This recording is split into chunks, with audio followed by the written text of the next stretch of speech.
DC কাছারের সঙ্গে দেখা করলাম দু তিনটা কারণ নিয়ে। ইতিমধ্যে আমার দেখা হয়েছিল অনারেবল মিনিস্টার নিতিন গাডকারিজির সঙ্গে। তো এই যে মহাসড়ক আর NH6 ছাড়া যেটা নিয়ে শিলচর শহরের মানুষের ভিতরে আবেগ বাড়ছে হলো ক্যাপিটাল পয়েন্ট থেকে সোনাবাড়ি ঘাট।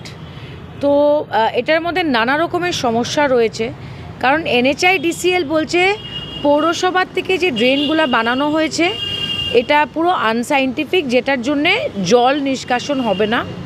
2 নম্বর হলো PHE যখন তখন রাস্তা কেটে দিচ্ছে। এটা হলো NHIDCL এর পারমিশন না নিয়ে PHE রাস্তা কাটতে পারে না।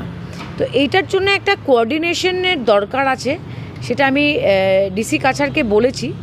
উনি ভালো রেসপন্স দিয়েছেন এবং বলেছেন যে বর্ষার সময় ফুল ফ্লেজেড রাস্তার কাজ না হলেও উনি ইতিমধ্যেই সব ডিপার্টমেন্টকে নিয়ে বসে নতুন করে যদি ড্রেন বানাতে হয় ড্রেন বানানো হবে, বা আমি মনে করি যে উনি যেটা বলেছেন যে টাকার কোনো অভাব নেই, এটা ড্রাই সিজনে ইমিডিয়েটলি করতে হয়। আমরা তৃণমূল কংগ্রেস থেকে প্রশাসনের উপরে চাপ রাখবো, আমাদের এটা আমরা ফলো আপ করবো।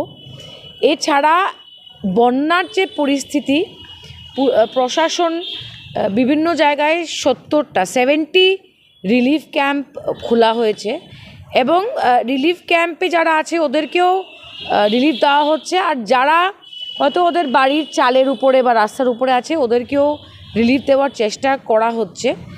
এছাড়া বিভিন্ন জায়গায় যে রাস্তা ভেঙেছে এবং বাঁধ ভেঙেছে সেটার লিস্টও ডিসি বলেছে উনি নিশ্চয়ই বানাবেন।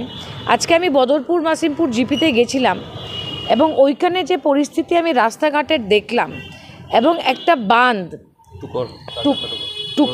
টুকরের যে বাঁধটা ভেঙেছে, একটা জলের স্রোত নদীর মতো রাস্তার ওপর দিয়ে যাচ্ছে, সেটাও আমি ডিসির দৃষ্টি আকর্ষণ করেছি। আমি আশা করছি যে উনি সঠিক পদক্ষেপ নেবেন।